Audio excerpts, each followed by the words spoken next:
Thank you for the nice introduction. So today I'm excited to talk about our work on speculative window decoding for fault-tolerant quantum programs. And as some background, I want to introduce the decoding problem. So let's assume we have some fault-tolerant quantum computer. It's going to be made up of a bunch of quantum error correcting codes. And these quantum error correcting codes are going to be repeatedly performing stabilizers or parity checks and generating some stream of syndrome data. This syndrome data will be sent to a classical computer armed with a decoding algorithm. And the role of the decoding algorithm is to use this syndrome data to infer the state of error on our quantum device. Let's additionally assume that this quantum system generates syndrome data at some rate, and our classical system decodes that data at some rate. It's a well-known fact that if the rate at which syndromes are generated exceeds the rate at which syndromes are decoded, we'll get an accumulating backlog of syndromes, and this will cause an exponential slowdown in our quantum computation. So we may assume or conclude that decoding needs to be fast. But what does that actually mean for a decoding system to be fast? So when we talk about the performance of a decoder, we could be talking about the latency, so the underlying time to actively decode a problem. We could also talk about the reaction time, so some end-to-end notion of when syndromes are generated from the device until when they're decoded. Or maybe most generally, we're just talking about the throughput, so the overall decoding rate. And while certainly all of these are important for the performance of decoding, in this work, we're primarily going to be working to improve the latter two. And actually, much of this work can be applicable regardless of the underlying decoder implementation or decoder latency. And so in this work, we address surface codes.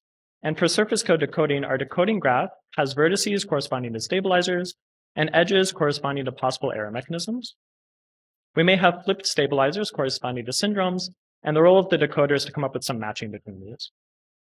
The edges involved in this matching will be the errors that the decoder believes happened. Additionally, we're repeatedly measuring stabilizers, and these may have measurement errors. So we'll need to be decoding over some three-dimensional graph. In general, the decoding latency is going to increase with the decoding graph size, and it's going to become quickly impractical to decode over the entire history of our computation. And so instead, a common strategy is to break up the decoding into subproblems called windows. And so here I've drawn a surface code decoding graph evolving over time, split into 5 windows, and I've removed one spatial dimension for simplicity. Importantly, between windows, we're going to have some data dependencies, and these will help ensure that we have a globally consistent decoding solution. In particular, at the boundary between two windows, we'll say that one window is decoded first. We'll give that window some associated buffer region that overlaps with the other, and we'll pass that buffer region in the window to the inner decoder, which will give us back some matchings. The matchings in the window will commit, matchings in the buffer region will just discard, and importantly, matchings that cross the boundary between the buffer region and the window will result in changed syndrome bits at that boundary. Those changed syndrome bits are the data dependency that will be sent to the next window, and it'll constrain that window's decoding to be consistent with the first. But even with window decoding, the decoding latency for a window is going to increase with the code distance. And for superconducting systems that have cycles on the order of a microsecond, and for very large code distances necessary for large-scale applications, we expect that the decoding latency is going to exceed the time to generate a window. And what this means is that typically the decoder is going to be lagging behind the quantum device. And this becomes observable when we talk about blocking operations. So non-Clifford gates in our logical computation are what's called blocking. And it means that we cannot progress past those gates in our logical computation until the decoder has caught up to them. In the case of the T-gate, we were doing T-gate teleportation for surface codes. What this means is our quantum program has to idle until the decoder has fully decoded up till this logical ZZ measurement and inferred whether this S gate needs to be applied. And however long this takes will constitute the T-gate reaction time. And we can imagine that a long T-gate reaction time is slowing down our quantum program, so we want to minimize this. And so this brings me to the motivation of this work, which is in general, data dependencies between decoding windows is going to slow down our reaction time. So if we look again at this example of a T-gate teleportation, and we look at these 3 windows, 2, 3, and 4, in this example, window 3 is decoded first, and it passes data dependencies to windows 2 and 4. If we look at the decoding pipeline here on the right, what this means is we have to wait for window 3 to be decoded. Then only after that's complete can windows 2 and 4 start, and then we have to wait for those to be decoded. And so maybe a natural question is, well, can we just resolve the data dependencies between these windows faster than the underlying decoder latency? So can windows 2 and 4 start earlier while window 3 is still being decoded? And so our response to this is yes. So we introduced this idea of speculative window decoding. And so what we'll do is introduce a predictor, and the role of this predictor is to quickly predict the data dependencies from window 3 to windows 2 and 4. We'll then speculatively decode windows 2 and 4 based off these predicted data dependencies. And then once window 3 is complete, we'll verify if our prediction was correct. If it was correct, then we've reduced our T-gate reaction time. And so central to this whole idea is the ability to predict data dependencies. And the design goal that we went with is a fast prediction with good accuracy. And really key to this is that this does not need the same correctness as the full decoder. So we're going to allow our predictor to be incorrect sometimes, but in doing so, it's going to be quite fast. And we're in particular going to target the average case. So the average case for decoding is sparse errors with low overall weight. And so the most naive predictor that we could come up with to start is just looking at the boundary between two windows. There's edges that cross that boundary. And let's just see if any of those single edges can properly explain some syndromes near the boundary. So we'll look at each edge crossing the boundary, see if its adjacent syndromes have been flipped, and if so, we'll predict that edge. And so here's some of the common cases this naive predictor might encounter. So on the left is the correct prediction, so this is the intended case. But we also have failure cases. So we may have two errors that happen to both be adjacent to the boundary. We look at the edge crossing the boundary, see that both of its adjacent syndrome bits are flipped, and mistakenly assume that it occurred.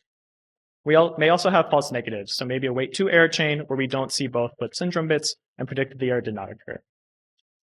But even with this naive predictor, we actually get pretty good performance. So we do circuit level simulations at a physical error rate of 0.1%. And for a code distance of 13, we can get around 90% accuracy. And going up to code distances 31, we can get around 60% accuracy. But we can certainly do better. And so we have some optimizations to this that we talk about in the paper. In the interest of time, I'm just going to flash up some of the performances. But one of the optimizations is basically pruning the set of possible matches around the boundary. And then doing this, we can resolve most of the false positives.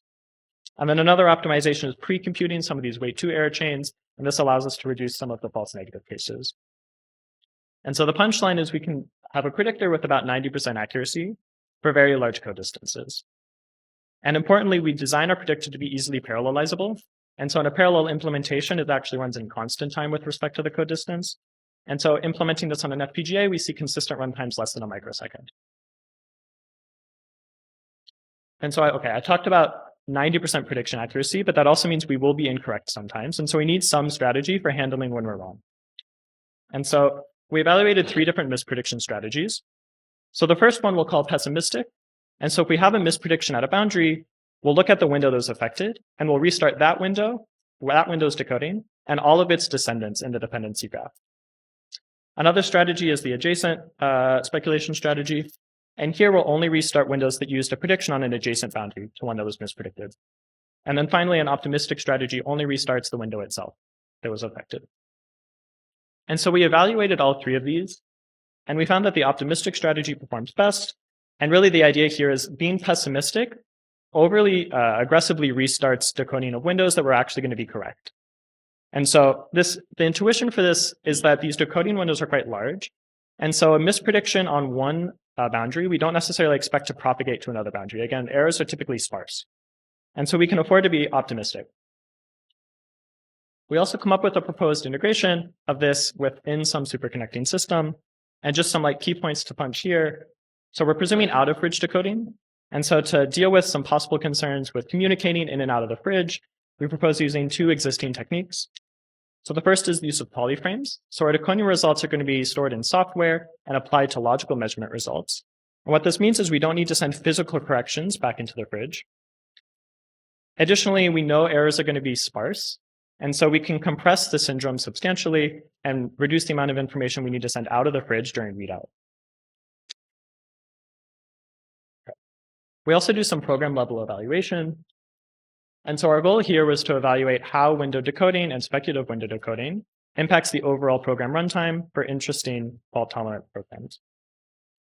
And so to accomplish this, we introduced the following compilation flow. So we source relevant benchmarks for the fault-tolerant regime from some open source repositories. We then compile these using open source surface code compilers down to a lattice surgery program. And then we introduce the following simulator that takes in a lattice surgery program and simulates the impact of window decoding and delays in T-gate reaction time due to window decoding. And then from this, we'll get some decoding trace and we can compare different window decoders. And so one thing that we can use the simulator for is distillation circuits. So we can look at 15-to-1 magic state distillation, and we'll assume a code distance of 7, the interdecoder latency of 14 microseconds, and a prediction accuracy of 90%. And then we can compare the performance of this both without and with speculative window decoding.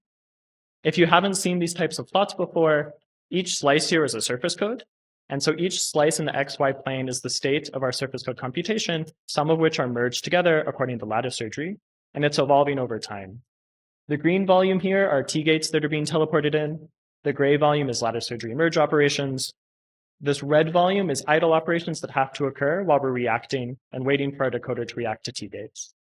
And so we can see that by using speculation, we're able to reduce the amount of time we have to wait on T-gates. And for this example, we're able to reduce the time, get a 25% reduction in distillation time. We also explored a larger range of benchmarks. So I'll try and break this down a little bit.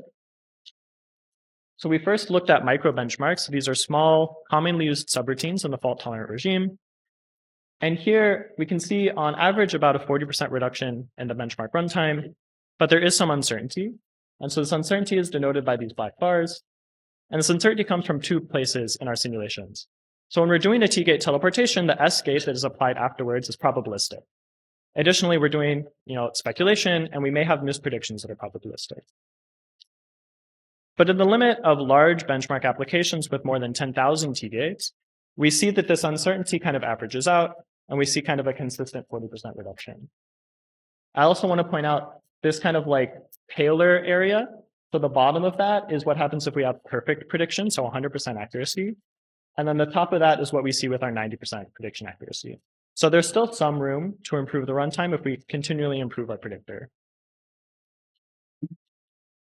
And then additionally, to motivate this point I just made, if we look at the uncertainty in the program runtime, we can see that as we increase the number of T-gates in the benchmark, that uncertainty decreases. So in the limit of large fault-tolerant applications with many, many T-gates, we expect this kind of consistent 40% reduction in program runtime compared to prior window decoders. Okay, so just to conclude, in this work, we introduced this idea of speculative window decoding to reduce T-gate reaction time and consequently the overall program runtime. We also perform program level simulations, and we can find about a 40% reduction with our predictor and the speculative window decoding compared to prior window decoders. And there's a lot more details that I necessarily didn't talk about, so I would encourage you to see the paper if you find that interesting. So future work directions. So we can apply speculative window decoding to other window decoding situations where we have long decoder latencies, such as QLDPC codes, as well as higher accuracy decoders. Okay, so thank you. And all of our simulator and code is open source. So if you'd like to play around with the simulator, I encourage you to go to this GitHub repository and try it out. All right, thanks.